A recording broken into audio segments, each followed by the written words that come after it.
لیژنەی دادوەری سینات گوێی لە کۆمەڵێک شایەت هەڵگرت لەسەر کاریگەری تۆڕ و دامەزراوە پەیوەستەکان بە ئیخوان موسلمین لە ئەمریکا.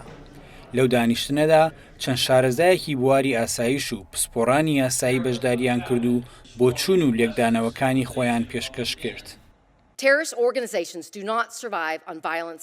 ڕێکخراو تیرۆریستەکان تەنها بە چالاکیە توندوتیژەکان نامێننەوە، بەڵکو پشت دەبستن بە تۆڕێک کە پارە دابین دەکات، بیرۆکەیان بڵاو دەکاتەوە، لایەنگر ڕادەکێشێت و ڕەوایەتی بە توندڕەوی دەدەن.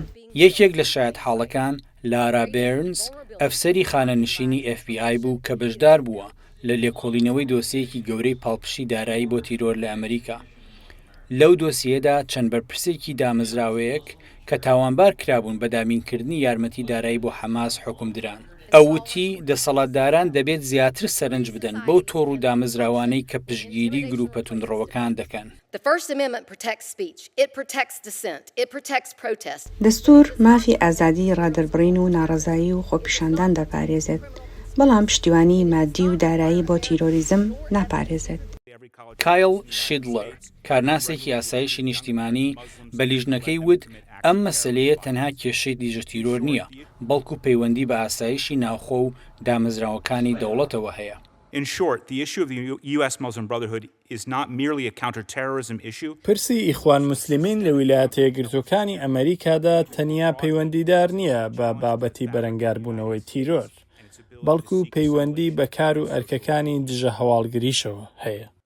ئاریل کلیپاک دادوەری فیدرالی پێشوو ڕاوێژکاری دۆسە یاسایەکان وتی پێویستە یاسا لە دژی ئەو گروپ و ڕێکخراوانەی کە تۆمەتبارن بە پاڵپشتیکردنی چالاکی توندڕەوەکان جێبەجێ بکرێت. زۆربەی ئەو هەنگاوانەی پێویستن بریتین لە جێبەجێکردنی ئەو یاسایانەی کە هەن. ئامرازەکانی چارەسەرکردنی ئەم کێشەیە ئامادەن، دەبێت بەردەوام بین لە کرداری جدی. شاید حاڵەکان هانی دەسەڵاتدارانیاندا زیاتر لێکۆڵینەوە لەو ڕێکخراوانە بکەن کە پەیوەندیان بە ئیخوان موسلیمینەوە هەیە، بەڵام هەموو ئەندامانی لیژنەکە ئامادە نەبوون.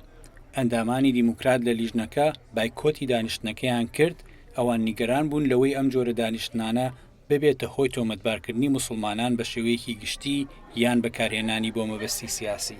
ئەم دانیشتنە بەشێکە لە گفتوگۆیەکی درێژخایەن لەسەر پەیوەندی نێوان ئاسایشی نیشتیمانی، پاراستنی مافە مەدەنیەکان و مامەڵەکردن لەگەڵ توندڕەوی.